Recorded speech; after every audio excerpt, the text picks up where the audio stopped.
Bonsoir tout le monde. Ce soir, c'est un conte que j'ai fait moi-même. Ça s'intitule La forêt la rose. Parce que la forêt la rose, c'est dans le comté de Prescott et Russell. C'était un monsieur Larose qui trouvait que le terrain, là, c'était sablonneux. Fait qu'il a décidé un bon jour, il dit, moi, je vais simuler une forêt. Fait qu'il s'est mis à planter des pins, fait qu'il t'a fait une sacrée belle forêt. Là, ça faisait bien 30 ans là, que la forêt existait.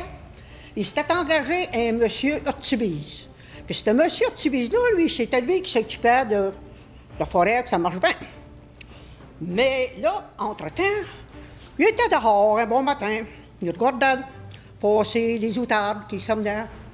Ah ben, il dit, John, ça, ma vieille, il dit, il y a un ours qui vient de rentrer dans le bois. Il nous manquait rien que ça. Je sais bien, on avait tout, là, les chevreuils puis tout. Fait que, mais, là, il s'était fait avoir, là. C'était pas un ours. Ben non, imagine-toi donc. C'était un bûcheron, un géant. Là, lui, il s'était arrangé là, pour passer pour un ours. Fait que là, il s'est sacré son camp dans le fond de la forêt, là. Mais il y a une chose que même M. Urtubise ne savait pas, que quand M. Larose là, avait fait sa forêt, il avait été se chercher des petits lutins. Puis il nous avait dit, vous autres, vous allez faire sûr que la forêt se tient toujours en ordre. Mais personne ne s'est fait. Oh, il n'y avait pas un château. Ben non. Hein. Ils s'étaient pris des troncs d'arbres, là, puis c'était là-dedans, là, qui faisaient leur vie. Là, là-dedans, là, le plus vieux, là, il avait une barbe. C'est-à-dire, il a du ouest, là. Hey, là, ça pendait à terre, là, c'était vers la grosse poussière. Mais il avait une gang, mais dans ça, il y en avait deux. Bagarreux, puis fiers à bras. C'est à peu près comme nos petits jeunes d'aujourd'hui, là, tu sais, là. Fait que là, eux autres, ils ont bien vu ça, que c'était sacré géant de bûcheron-là. Imaginez-vous donc, il avait commencé, là, à ébrancher les sapins. Il t'avait fait un tas de branches. Ah, il voulait mettre le feu là-dedans. Regardez-vous ça, vous autres, là? Fait que là, le père, il dit aux jeunes, il dit, bon, on a un job pour vous autres. Comment, nous autres, un job? Pourquoi, nous autres? Ben, il dit, il y a un géant, là, qui est rentré dans la forêt. Puis il dit, là, d'ici à demain matin, il faut qu'il disparaisse. Êtes-vous fou, le père? Il dit, jamais de la vie. Il dit, nous autres, on mesure 13 pouces, là, puis lui, il en mesure 8 pieds. Il dit, il va nous sacrer à voler. Ha! Pas d'argent-vage. Allez-y, demain matin, je vous réveille. Aux petites heures, vous occupez de ça. Exactement, ça. Aux petites heures, le bonhomme réveille les deux jeunes. Ils vont se cacher en arrière dans la forêt, puis ils watchaient. Tout à coup, ce gros cheval-là, il arrive. Avec sa chemise à carreaux, puis sa grosse hache. Roule ses manches, ça. Ouais, il dit, je te dis que j'aurai du bois, on va faire de l'argent ici, toi, là. Oh, il dit, garde-moi donc ça. Garde-moi donc le beau gros pain sans planche. Oh boy, ça va faire de la pétoune, ça, sur le lac. Fait que là, tu comprends, hein? Ça avec les bûcherons, ils veulent checker, là. Prends sa hache, puis... Tu sais, le roi, ça t'a bien aiguisé. Fait que là, tu comprends que les deux jeunes le watchaient. Fait que là, en s'élevant, oh, il dit, toi, le pain, là, prépare-toi. Demain matin, c'est de la pétoune sur le lac. Fait qu'il s'élance. En s'élançant, bien, mon fier à bras, lui, il a eu le temps de sauter sur le manche de la hache. Il s'élance. Wham! Le petit gafin, puis là, sauté dans l'arbre. En disant ça, les cocottes ont toutes tombé à terre. Les oiseaux, ça a tout disparu. On aurait dit que ça pleurait, tu sais, là. Là, ça pince un bord, puis sur l'autre. Là, le petit bagarreux, là, il cloche un cri. Aïe, aïe! Tu me fais mal! Oh, ben, il dit, c'est le bout. Gros braillard, il dit. Attends que je t'en donne une coupe de coups, tu vas descendre, il dit. Un pain de ta grosseur, puis tu te la manges. Il dit une petite voix fifi, pour ça, là. Fait qu'il se ramasse encore entre-temps. Ben là, c'était l'autre, là. Pierre à bras, là. Lui, là, il a mis le pied sa hache. Puis quand il a eu le temps de faire, donner un coup de chose, puis là, comprends que le bûcheron, il se lançait, hein. Timba! Il a regardé. Qu'est-ce que tu fais là, toi? Ben, il dit, Monsieur le géant, il dit, qu'est-ce que tu fais ici, toi? T'es gros comme une sauterelle, qu'est-ce que t'as à faire ici? Ben, il dit, Monsieur le géant. Ah, puis il shakeait dans ses culottes, vous comprenez le genre, hein? Il dit, il est écrit dans les livres de Monsieur Parot que vous ne deviez pas faire mal à des lutins, parce qu'un jour, on t'a sauvé la vie. Ha! Monsieur Parot, qu'est-ce qui t'a conté ça? C'est notre maman qui nous a conté ça. Ben, il dit, retourne donc, puis tu te prends par la colère, puis tu te goroches, puis tu te branches, il dit, retourne donc voir ta mère, puis il dit, qu'attends les d'autres des histoires de Monsieur Parot. Il dit, moi, là, cet arbre-là, là, il dit, il s'en va à terre. Ah, les deux jeunes sont regardés, hein. Fait que là, il dit, ouais, comme moi, cet midi, je commence à avoir faim. Ben, je pense qu'il dit, je vais le laisser là. Il dit, écoute bien, là, le sapin, braille à ton goût. Parce qu'il dit, demain matin, là, t'es sur le lac. Fait que là, les deux jeunes, ils le regardent, tu comprends, puis ils le regardent aller. Ils ont dit, monsieur le géant, si vous savez nager, là, ben apprenez-les. Parce qu'à soir, là, quand vous allez prendre votre bain au lac, là, faites attention à vous. Ouais, non, ben, c'est plus loin. Hey, non, ben, c'est plus loin, mes sauterelles. Fait que là, ils sont cachés en arrière des arbres. Fait que là, mon géant, lui, tu comprends, hein? Rentre dans sa cabane, qui se tape brocher. Il se fait chauffer des bines, du roulard, puis il se bourre la fraise, hein? Hey, il se les envoie des boyaux. Et là, il sort dehors, prend sa hache, puis il se gosse une éclipse, là, tu sais. Il se dégrade les dents, là. Fait qu'il passe à côté de l'arbre des petits... il te lâche un de ses vents puants, là, tu sais. Oh! Le petit, il est écœurant, qui peut... Attends, soir. Fait que là, le géant s'assit. Il dormait ça. Après souper, il part, puis il s'en va au bord du lac, comme de raison, prendre son dos. Fait que là, c'est quand il s'est penché pour s'écrapoutiller, pour se laver la face. Là, les petits ont dit, es-tu prête? Là, il dit, oui, je suis prête. Ah, s'écrapoutiller comme ça. Ben là, regardez-toi donc. Les deux petits, là, ils ont sauté dans le dos, puis l'autre, la tête à première. Chanceux comme tout, qu'il n'y avait pas une roche. Bang, le géant. Là, t'as entendu bloup, bloup, bloup, bloup, bloup, bloup, bloup. Là, l'écho fait bloup, bloup, bloup, bloup, bloup, bloup, bloup, bloup. Là, les petits étaient dit timber! Job accompli. Fait là, ça restait le même. Là, le géant, il a pris le lac. Tout l'hiver, bon, là, le sapin, il a commencé à faire ses cocottes, puis ça allait bien. Au printemps suivant, le surtivé, il sort dehors, il dit... Quand encore les étards, il dit, « Hey, ma vieille, viens voir, viens voir. » Je comprends pas, là. Mais il dit, « Garde-moi donc le gros bio, il y a de la pétoune sur le lac à ma tête. » Ben voyons donc. Non. C'était pas de la pétoune. C'était le géant, là, qui était pris dans le branchard, là, puis il a passé l'hiver là-dedans, fait qu'il avait gonflé. Parce que ça faisait un mot, t'as dit, beau gros bio, là, sur le lac. Mais rien à faire, comme on vous dit, par exemple. Moi, cette histoire-là, là, c'est vrai. Parce que je restais sur le chemin du lac à Saint-Pascal-Vélon, point du Brook à Bourgette, là, tu sais. Mais je vais vous dire une affaire. Si un de vous autres ne me crée pas à soir, là, bien, mais qu'il fasse noir, là. Prenez donc vos pattes, là, puis allez donc à Bourgette, allez voir au Brook, là. Puis allez donc voir si vous ne trouveriez pas mes deux petits lutins. Oh, ils ont vieilli, là, c'était le tour d'avoir la barbe, là, jusqu'à terre. Puis allez donc voir si c'est vrai, les histoires. Mais il y a quelque chose que je vous avertis, là. Allez pas dire que vous ne croyez pas les histoires. Parce que c'est vous autres qui va vous planter dans le lac. Fait que je suis sûr de mon affaire. Moi, je viens de Saint-Pascal-Vélon. Fait que c'est ça qui est mon lac. Et mon histoire.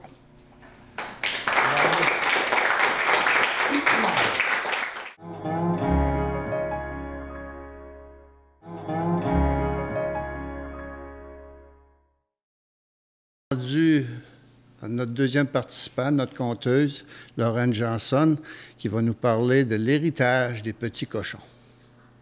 Les 3 petits cochons. À toi, Lorraine. Ce soir, c'est un nouveau conte, alors je vous l'offre. Le long de la rivière, il y a une maison avec les petits cochons dedans. David. Il y en a un. Traversant la rivière, il y a un loup. Et la rivière lui donne de la misère à avancer pour se rendre au rivage. Mais le loup, lui, est convaincu qu'il va réussir à traverser parce qu'il dit « Un bon repas pour moi, un bon repas pour moi, tralala! » En effet, il avait humé l'odeur d'un petit cochon dans son antre dans la forêt, alors qu'il Pendant des lustres, il n'avait plus dégusté un cochonnet. Il était convaincu qu'il traverserait. Mais la rivière s'opposait, elle grondait et elle accélérait son courant. Le loup s'est retourné sur le dos et il a dit « Prends garde, rivière, si tu t'objectes à moi. Les cochons sont là pour moi. C'est mon repas. » Et il décida d'activer son crawl pour arriver finalement à l'autre côté du rivage. Tellement content d'avoir vaincu la rivière qu'il se secouait sans discrétion. C'est les éclaboussures d'eau qui ont attiré le regard du cochonnet qui était dans sa maison, fenêtre ouverte. En voyant l'ombre s'étendre sur la pelouse et le grand croc du loup, il était 2 fois plus imposant. Le cochonnet silencieusement referma à manivelle sa fenêtre. L'odeur n'était plus. Le loup ne percevait plus l'odeur du porcelet. Mais il découvrit sa maison. Puis il dit, en effet, il a reçu l'héritage de ses ancêtres. Il sait comment bâtir solide que je ne peux plus la détruire à mon souffle et je ne peux plus rentrer dedans. Comment attraper ce petit cochon?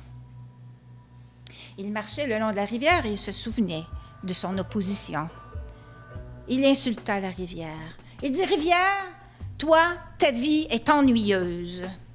Je suis le plus grand voyageur, je suis au courant des nouvelles de la planète et toi, pas du tout.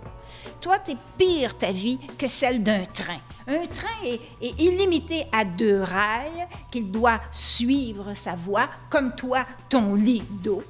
Mais lui, au moins, le train peut revenir et retourner par en arrière. Toi, non. Alors, tu n'as aucune mémoire, tu ne sais pas ce qui se passe, tu es ennuyeuse. » Mais qui es-tu, loup, pour me dire une chose pareille? C'est grâce à moi si les gens de la planète puissent se désaltérer. Et j'ai la mémoire de tout ce qui se passe sur la planète. Je te crois pas. Je te le dis, j'ai la mémoire parce que dans les nuages vivent mes enfants et mes petits-enfants. Et lorsqu'ils ont fait le tour de la planète, ils reviennent à mon lit de rivière et je deviens la mémoire. Je reçois l'information et je suis toujours au courant de tout ce qui se passe. Non, non, non, non, je ne te crois pas. Je te défie. Je te dis que je suis plus puissant que toi et je peux, moi, me déplacer plus que toi. Toi, tu ne sors jamais de ton lit. Viens donc voir jusqu'à mes pieds. Viens donc. Alors, la rivière appela le vent, invita à ramener des nuages. Et il se mit à pleuvoir. Elle recevait toute sa famille, et les eaux gonflaient, et la rivière grondait. Et le loup riait, à gorge déployée. Voyons, voyons, ce n'est pas tes enfants et tes petits-enfants que je veux voir, c'est toi, sors donc de ton lit. Et la rivière gronda plus fort encore, et sortit de son lit, et vint lécher les pieds du loup. Du loup. Et là, le loup fut surpris. Mais le petit cochon, il s'appelle David, et lui avait surveillé par la fenêtre ce qui se passait. Il dit, mon dos, la rivière. Et le loup a choqué la rivière. Elle est tellement enragée qu'elle va inonder la presqu'île pour noyer le petit loup. Mais malheureusement, ce loup-là sait nager, mais moi, je sais pas. Elle m'a oublié, je peux pas la prévenir. Elle gronde trop fort. Je vais m'en profiter, je vais sortir par la porte arrière, je vais regrimper l'escarpement pour me rendre chez cousine Diane. Elle saura m'héberger et l'eau va cacher mon odeur. Le loup ne pourra pas me retrouver. Et c'est ce qu'il fit. Mais pendant ce temps-là, la rivière avait réussi à acculer au mur de la maison le loup. Et en une 3e vague, elle l'emporta. Elle envahit la maison et ouvrit la porte. Et le loup ria! Il nagea à l'intérieur à la recherche de l'odeur. Il sentit David. Il savait qu'il n'y avait qu'un seul porcelet dans cette maison. Il ressortit, quoique déçu de ne pas avoir eu son repas. Il a dit, « Rivière, rivière, merci d'avoir travaillé pour moi. » « Travailler pour toi? Jamais! » Oui, j'insiste, regarde, c'est toi qui as ouvert la porte. Jamais j'aurais pu faire ça. Je te remercie. Et tu vois, tu as rendu le cochonnet un sans-abri. Et c'est moi qui vais le pister et j'irai le dévorer. Et sur ces mots, la rivière, tellement insultée d'avoir été manipulée à ce point, ordonna à sa famille de retourner dans les nuages et l'eau se retira aussi vite qu'elle était venue. Elle rentra dans son lit de rivière et ça a dégagé le sentier qui montait vers l'escarpement et le loup, à pas de loup, a dit « Je le trouverai ». Et il est parti à sa recherche. Entre-temps, David était rendu chez sa cousine Diane et sa famille et son grand-père. Il y avait beaucoup de petits cochons. Mais David était nerveux. Il dit, tu sais, il raconta que le loup avait défié la rivière et qu'il n'était plus en sécurité. Il dit, peut-être que de venir chez toi, on ne sera pas plus en sécurité, on devrait fuir chez cousin Damas, plus loin, au village. Non, non, non, non. Ne t'inquiète pas, rassura Diane. Elle dit, regarde, on est bâti au-dessus d'un grand escarpement. Jamais la rivière pourra monter jusqu'ici. On est trop haut et regarde la magnifique vue panoramique. Et la maison est toujours solide comme nos ancêtres nous l'ont appris. Très bien, très bien. Mais les enfants sont mis à crier. « Oh, le loup est là dans la fenêtre! » Vite, vite, vite, rendez-vous, cachez-vous, cachez-vous. Laissez-le faire. Et le loup cogitait à savoir comment faire sortir les petits cochons, comment les terrifier, parce qu'il savait pertinemment qu'il ne pouvait pas rentrer ni la détruire. Alors, il regarda la terre. Il se mit à la griffer, la creuser, à cracher dessus, à en faire une boule et la lancer au bas de l'escarpement vers la rivière. Il dit, tu vois, terre, je suis plus puissant que toi. Toi, tu es immobile, inerte, tu t'empâtes, tu ne fais rien du tout. Tu te laisses faire. Et moi, je peux te briser. Je suis plus puissant que toi. Mais que me racontes-tu là, méchant loup? Je suis la mère terre, mère nourricière de tous les êtres vivants, inclus toi. Évidemment que je suis plus puissante que toi. Non, non, non, non, c'est faux. Moi, je vais dévaler l'escarpement et me rendre à la rivière et je te lance un défi. Viens me rejoindre. Et si tu peux me rejoindre, je croirai que tu es mouvante et que tu peux bouger. Mais à part ça, tu n'es qu'une mauviette. Il se sauve allègrement et descend. La terre est insultée, elle est fâchée, elle se met à trembler, à gronder, assez que ça l'a inquiété David et la famille de Diane, les petits cousins. Ils ont décidé de fuir, de se rendre, pendant que le loup est en bas de la rivière, de se rendre chez cousin Damas. Pendant ce temps-là, la terre... Et David a dit, même la terre, on ne peut pas lui parler. Elle fait trop de bruit. Elle a oublié qu'on est là. Elle a oublié de nous protéger comme elle l'a toujours fait dans le temps. Alors, c'est important de fuir. Et le loup, lui, l'attendait au bas de la pente. Mais la terre est arrivée plus vite que prévu parce qu'elle a eu un gros craquement et un grand monticule, incluant le surplomb et la maison de Diane, a descendu et dévalé la pente et a créé une nouvelle presqu'île avec les arbres qui tenaient debout au-dessus. Et l'excédent de terre a bousculé le loup jusque dans la rivière, enfoui sous l'eau. Ha! Mère Terre a dit... Rivière, penses-tu qu'il a eu sa leçon? Ah, certainement qu'il a eu sa leçon. C'est vraiment une excellente leçon. Est-ce que tu voudrais qu'avec le courant, que je déblaye là, toute la vase qu'il a sur lui, puis qu'il revienne à la surface? Oui, oui, si on veut qu'un loup retienne une leçon, il faut qu'il soit en vie quand même. Et ainsi fut fait. Et le loup arriva de peine et de misère sur le rivage caillouteux, celui-là.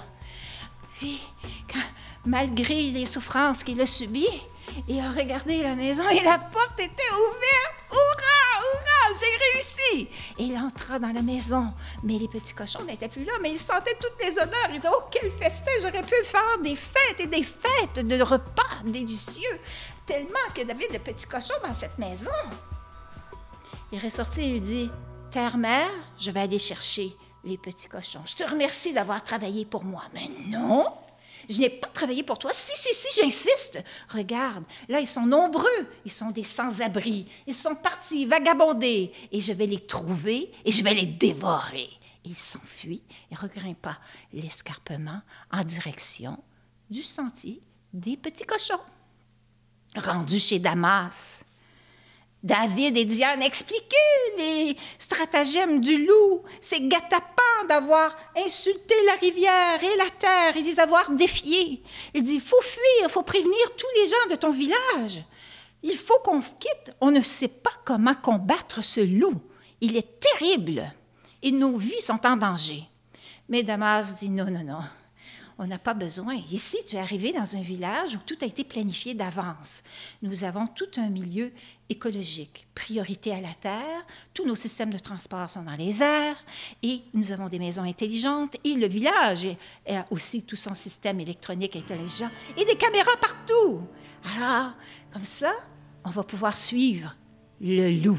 Et on va lui donner le temps nécessaire de réfléchir et qu'il comprenne que sa place est de retourner vivre dans la forêt, et surtout pas en notre compagnie. » Et les enfants sont mis à crier « Papa, papa, il est là, le loup! » Chut, venez, on va l'observer au grand écran. Et toute la famille se rassemblait dans le salon et observait le loup. Le loup, lui, cherchait bien... très impressionné par tous ces systèmes, cherchait bien une manière de les effrayer. Et il se mit à hurler, à figer le sang, à figer sur place, à glacer le sang, comme on dit. Et là, le loup dit, « Lune, opaline, tu es éclairée par le soleil. Vous deux, les deux astres, là, c'est votre faute, vous êtes des gobes d'énergie. C'est votre faute de changer la température du jour au lendemain. Et c'est vous qui êtes les plus destructeurs de l'écologie de la planète. » Nous? Voyons, loup, impertinent, comment se peut-il que tu nous insultes comme ça? C'est nous, grâce à nous, que chacun des êtres de la planète vive, grâce à notre température. Je vous défie de me geler sur le champ, geler raide mort. Voyons donc, loup, tu réalises-tu ce que tu demandes? Oui. Je sais que je suis plus fort que vous. Je résisterai au grand froid et je résisterai aux canicules. Ah oui? Mais tu en auras un peu de ta médecine. Et la lune fit tomber la neige. Et il neigea, et le loup s'était réfugié sous un immense arbre. Et sous l'arbre, il y avait un immense rocher avec un surplomb, puis il pouvait être protégé, avec toujours en vue la maison de Damas. Il s'était dit, et il riait, « Ah, je vais les avoir, les petits cochons! Ils vont sortir pour couper le bois, pour se faire du bois de chauffage. » Pendant 3 jours, la lune le tenut sous son arbre. Et malheureusement, aucun cochon est sorti. Aucun. Le loup ne comprenait pas. Il voyait de la fumée sortir de la cheminée et il ne comprenait pas comment il pouvait si rapidement se réchauffer, se protéger du froid. Alors il dit, « D'accord, au bout de 3 jours, le loup grelottait. Il dit, « D'accord, lune, je te l'accorde, tu es plus puissante que moi. »« Ah, parfait. »« Et moi, dit le soleil, tu reconnais que je suis plus puissant que toi? »« Oh non, toi, soleil, pas en tout. Tu peux mettre la canicule aussi longtemps que tu veux. » Et le soleil réagit aussitôt. Et il fit chaud, à faire fondre la neige à une rapidité étonnante, en espérant, et le loup riait, c'est exactement ce qu'il voulait. Il voulait que la neige fonde rapidement, que les eaux inondent la place pour forcer les petits cochons à sortir de leur maison. Mais non! Il y avait tout un système de canalisation qui redirigeait l'eau vers la rivière sans aucun dommage aux résidences. Wow! Alors, que faire? Mais là, le soleil, pendant 3 semaines, l'a tenu sous son arbre. Et le loup riait sous la canicule, parce que sous son rocher, c'est une roche spéciale qui boit l'eau quand il pleut et qui la relâche lentement quand il fait chaud. Ainsi, il pouvait se désaltérer, manger qu'un peu de lichen. Il riait, mais il disait, « Ah, je vais les avoir, les petits cochons, parce qu'ils vont vouloir aller se rafraîchir à la rivière, et là, je les aurai. » Mais non! Personne sortit de leur maison. Le loup ne comprenait pas comment pouvait-il tolérer une pareille chaleur. Donc, au bout de 3 semaines, le loup dit, « Parfait, soleil, je reconnais que tu es plus puissant que moi. Je le reconnais. » Ah, les 2 astres étaient enfin contents. Ils ont retempérisé ils ont modéré la température. Et là, il faisait frais. Et le loup riait. « Ah, je suis content! » C'est plus frais. Certainement que les petits cochons vont sortir pour profiter de la fraîcheur après tant de froid, après tant de canicule. Ils vont vouloir se promener. Mais non, ils ne se promenaient pas et le loup était très préoccupé. Avec tous ses efforts, il n'avait pas réussi à attraper un petit cochon. C'est à ce moment que Damas, sur son ordinateur, sa petite tablette électronique, pressa sur un bouton et un drone s'envola de la maison et alla livrer au loup une grosse boulette de tofu aux arômes, aux herbes aromatisées. Le loup, tellement affamé, a bondi sur la boulette. Et là, ça a déclenché le piège. Un grand filet était sur les feuillages. Et le loup fut suspendu dans ce grand arbre-là. Et plus il se débattait, plus le filet se resserrait. Alors, il devait se calmer. C'est ce qu'il a fait. Et là, Damas se dit, « Envoyez, monsieur le maire, le loup est prêt. » Et monsieur le maire est arrivé avec le vétérinaire et a injecté un calmant au loup. Et le vétérinaire a pu placer un collier électronique autour du collier du loup. Et là, le maire a dit, « Loup, écoute-moi bien. Je ne répéterai pas 2 fois et ta vie en dépend. Désormais, si tu oses nous défier et venir tenter de nous attraper, tu recevras un choc électrique fort déplaisant. Je n'ai qu'à presser sur ce bouton et chacun de nous avons un petit bracelet déclencheur pour ton collier. Si tu n'écoutes pas et tu t'entêtes une 2e fois, cette fois-là, ce sera douloureux. » Le 2e avertissement. « Et si tu t'entêtes pour un 3e avertissement, ce sera fatal pour toi. M'entends-tu, loup? Tu iras vivre dans ta forêt, je te promets qu'on va la protéger. Mais nous, on va vivre ici et toi, tu vivras là-bas. » Et le loup, oubliant qu'il était dans son filet quasiment, continue de dire, « Ah, je vous crois pas, monsieur le maire, regardez mes grandes dents. Je vais les ronger, là, ces filets-là, puis je vais pouvoir me sauver. »« Ah oui? » Et le maire pressa sur le bouton. Et le loup, « Arrêtez, je ne peux pas subir ce choc électrique, s'il vous plaît, arrêtez. Je promets que j'irai vivre dans la forêt, je vous le promets. » Et ainsi, le vétérinaire ouvrit la porte sous le loup et le loup put tomber en bas du filet. Et comme le loup se redressait et commençait à sortir sa langue en regardant le maire fit le geste comme s'il allait électrocuter une 2e fois le loup. Le loup apeuré prit les pattes à son cou et partit dans la forêt pour toujours. Depuis ce temps, les petits cochons ont vécu dans la maison intergénérationnelle de Damas, tout en écologie, en respect avec l'écologie. Et les petits cochonnets ont promis de garder la forêt, de ne jamais la détruire. Et ils vécurent heureux. Et le loup, lui, a fondé sa famille, a eu ses louveteaux, et ensemble, les cochonnets, des fois, entendent le hurlement du loup. Mais pas à vous glacer le sang et vous figer sur place, mais un genre de mélancolie qui dit que c'est le temps de se raconter les guet-apens du loup qui autrefois était très méchant envers les petits cochonnets. Merci.